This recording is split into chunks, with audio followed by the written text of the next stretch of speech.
आज बाजार की कहानी ना ऊपर से देखने में बड़ी सीधी लगती है, लेकिन अंदर काफी कुछ चल रहा है। जो हेडलाइंस में दिख रहा है, असल कहानी उससे कहीं ज्यादा दिलचस्प है। तो चलिए खोद कर देखते हैं कि आखिर चल क्या रहा है। 8। बस ये एक नंबर याद रखिए, आज की पूरी कहानी इसी के इर्द गिर्द घूमती है। जी हाँ, लगातार 8 दिन हो गए हैं और भारतीय बाजार नीचे ही जा रहा है। अब देखिए, ये बाजार में एक नर्वसनेस, एक नेगेटिव माहौल तो बना ही देता है। हर कोई एकदम सावधान है। तो सवाल यह है कि बाजार में इतनी घबराहट है क्यों? चलिए, इसका जवाब ढूंढने के लिए आज के आंकड़ों पर एक नजर डालते हैं। देखिए, सेंसेक्स और निफ्टी दोनों लाल निशान में बंद हुए, और इसकी सबसे बड़ी वजह है आरबीआई की आने वाली मीटिंग। होता क्या है ना कि जब भी ब्याज दरों पर कोई बड़ा फैसला आने वाला होता है, तो बड़े बड़े ट्रेडर्स थोड़ा रुक कर इंतजार करना पसंद करते हैं। कोई बड़ा रिस्क नहीं लेना चाहता। लेकिन कहानी यहां खत्म नहीं होती। और यहीं पर आता है कहानी का पहला ट्विस्ट, पहला विरोधाभास।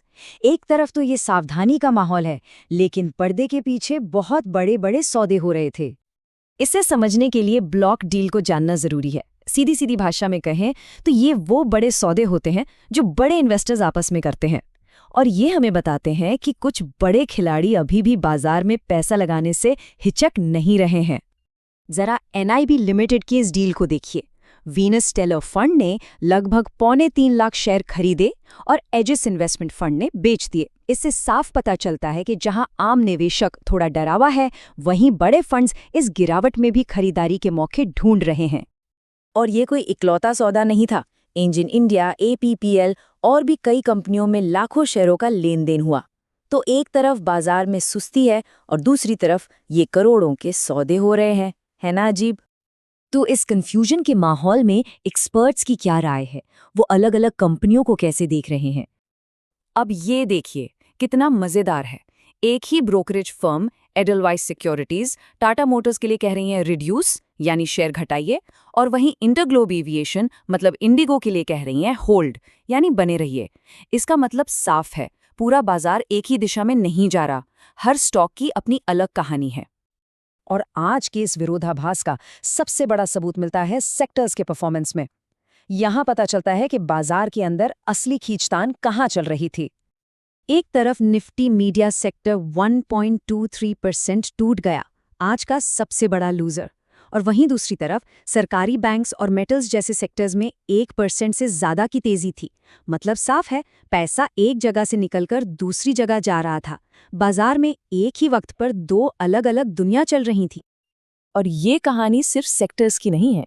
अदानी पोर्ट्स, अल्ट्राटेक सीमेंट और पीएनबी जैसे बड़े नाम, जो 3% तक ऊपर था, ये सब गिरावट के ट्रेंड को ठेंगा दिखा रहे थे।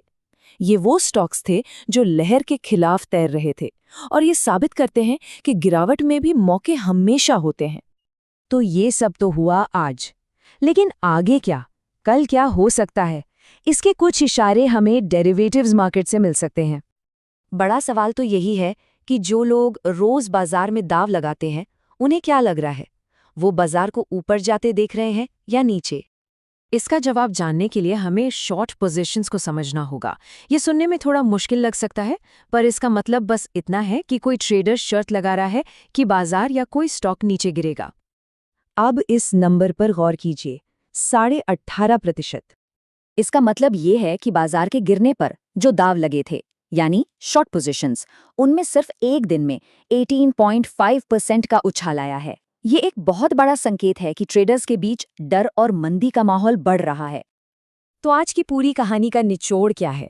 एक तरफ 8 दिन की गिरावट और शॉर्ट पोजीशंस का बढ़ना ये दिखाता है कि डर हावी है, लेकिन दूसरी तरफ बड़ी बड़ी डील्स और कुछ सेक्टर्स की मजबूती ये बता रही है कि स्मार्ट मनी अभी भी मौके तलाश रहा है। तो ये हमें एक बहुत ज़रूरी सवाल पर छोड़ जाता है। क्या बाजार एक ऐसे टिपिंग पॉइंट पर खड़ा है जहां से वो किसी भी दिशा में एक बड़ा मूव ले सकता है? खैर, इसका जवाब तो आने वाला वक्त ही देगा।